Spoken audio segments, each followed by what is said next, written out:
Olá, eu sou Norma Carvalho e este é o Por Dentro do SUAS, este espaço que se dedica a falar sobre a política de assistência social em um recorte do controle social, conselhos, fóruns coletivos, movimentos e aquelas questões mais ligadas às entidades, como processos de inscrição, SEBAS, CNEAs, enfim.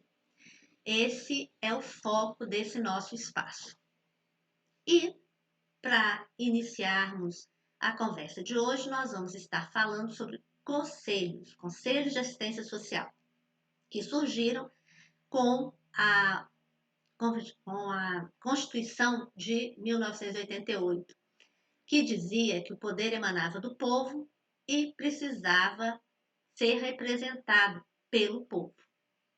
Com muito esforço, muita luta, muita pressão, essa constituição dos conselhos apareceu ali e conseguiu realmente tomar corpo, começar a existir.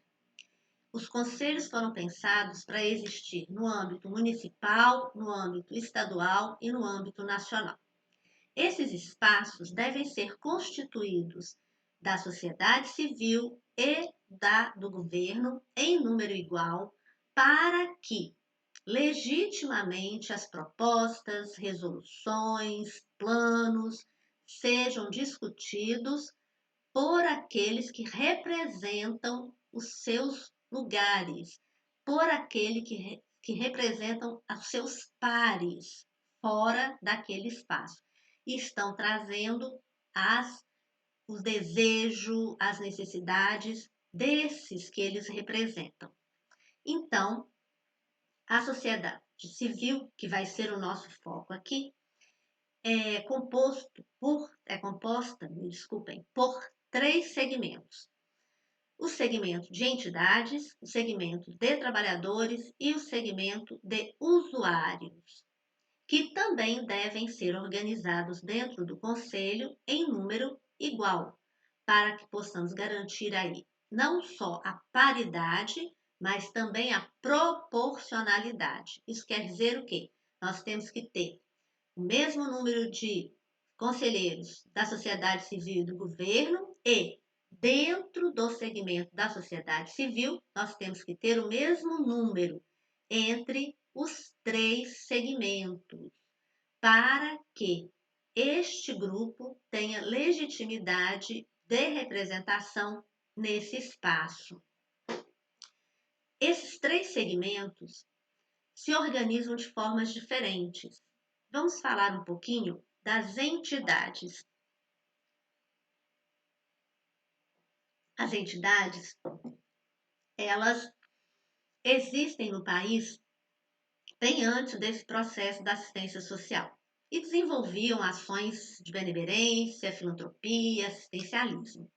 Com a criação da política de assistência social, a organização da política de assistência social, elas também precisaram começar a repensar o seu papel.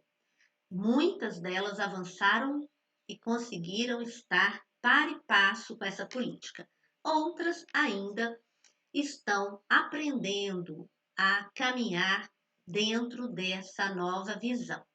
Mas a representação das entidades dentro do conselho vai se dar através da escolha que aquele movimento, fórum, aquele coletivo de entidades do município ou do estado ou do nível federal organiza e define, tá? Sem a interferência do governo. Mas existem tipos de entidades diferentes. Todas elas podem estar no conselho? Sim. Nós temos entidades de atendimento, aquelas que fazem atendimento direto a usuários, crianças e adolescentes, jovens, adultos, idosos. Então, essa entidade de atendimento, ela é um tipo de entidade. Nós temos as entidades de assessoramento e defesa e garantia de direitos. Assessoramento é quando uma entidade tem técnicos, têm condições de apoiar, de orientar outras entidades que ainda não estão adequadas à política de assistência social, enfrentam problemas de gestão e outros. A defesa e garantia de direitos tem um foco muito específico na defesa das populações invisibilizadas nesse país. As populações que precisam que sejam criadas leis para garantir os seus direitos. E tem também papel de garantir que as leis que já existem sejam cumpridas. População LGBTQIA+, população da pessoa em situação de rua, população quilombolas, ciganos, ribeirinhos e outras tantas que existem nesse país que são desconhecidas e que não têm seus direitos garantidos. Este segmento também pode estar sendo representado nos conselhos, dentro do segmento de entidades.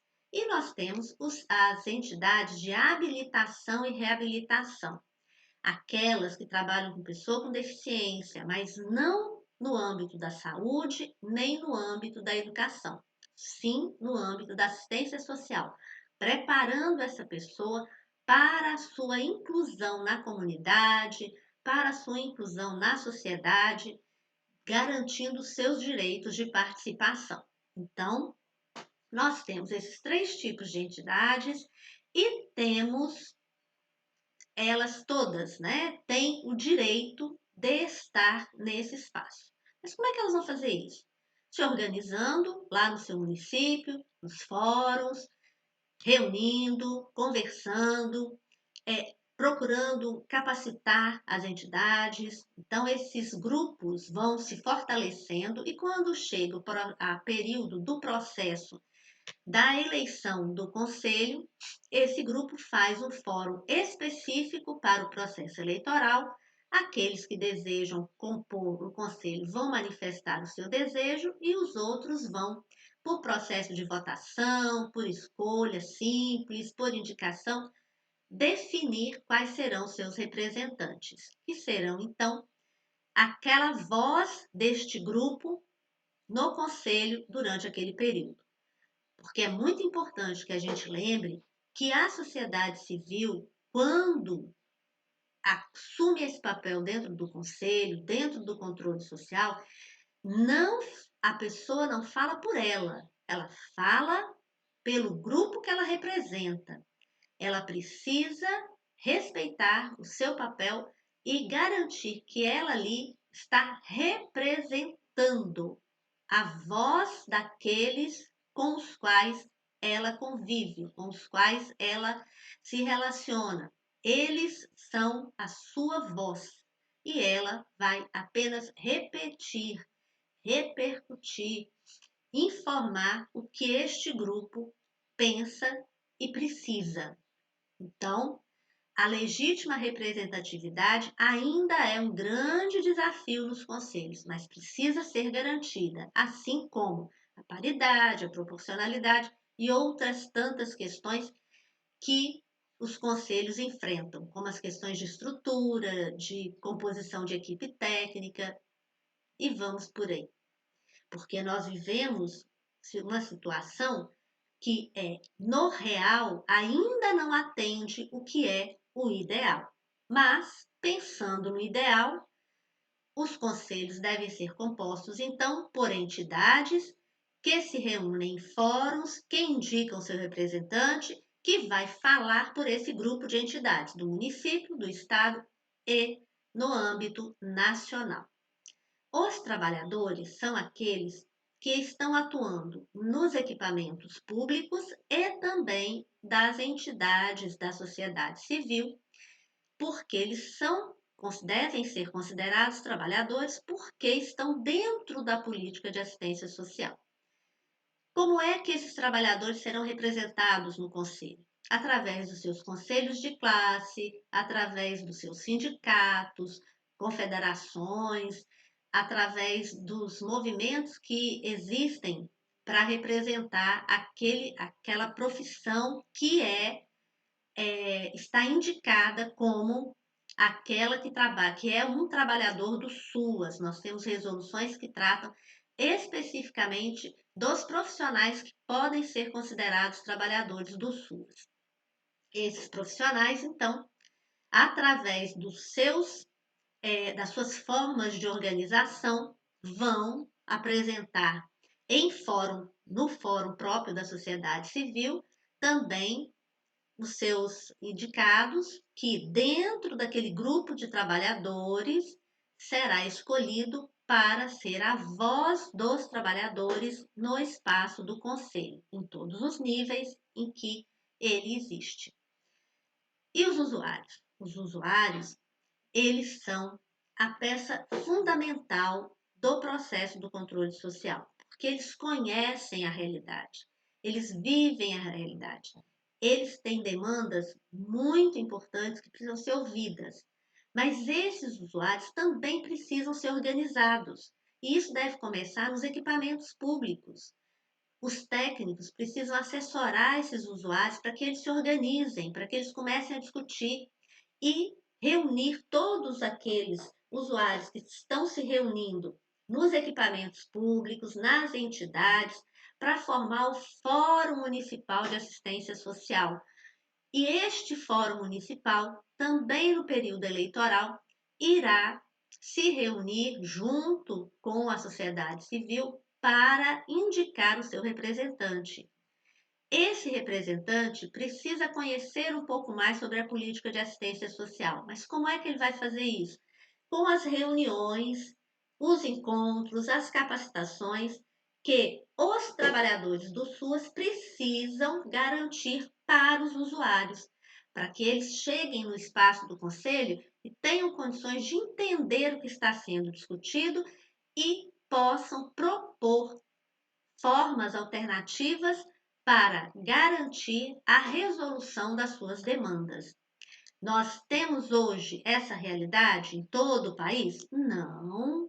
Nós temos municípios que nem têm usuários na sua composição, o que é uma situação muito delicada, porque se existe assistência social, tem que existir o usuário. Se esse usuário não está preparado para estar no conselho, então nós precisamos rever o trabalho que está sendo realizado. Nós temos dificuldades para garantir a participação dos usuários nos conselhos estaduais, no Conselho Nacional, porque o usuário ele precisa de um acompanhamento diferenciado. Quando é uma pessoa com deficiência, quando é uma pessoa que tem uma vulnerabilidade financeira, todas essas questões precisam ser pensadas dentro dos conselhos para viabilizar a participação destes usuários, desses representantes desses fóruns, coletivos, movimentos, para que eles digam que é que aquele grupo precisa e como é que nós podemos contribuir para que realmente isso aconteça. Esta é a composição dos conselhos. Então, lembrando, os conselhos são espaços de controle social, eles são compostos pelas representações do governo e da sociedade civil em número igual. A sociedade civil é dividida em trabalhadores, entidades e usuários. Todos eles representam grupos, movimentos, coletivos, não podem falar por si, tem que falar realmente daquele grupo que ele representa, para garantir a representatividade que foi pensada quando se criou os conselhos. E por hoje é só.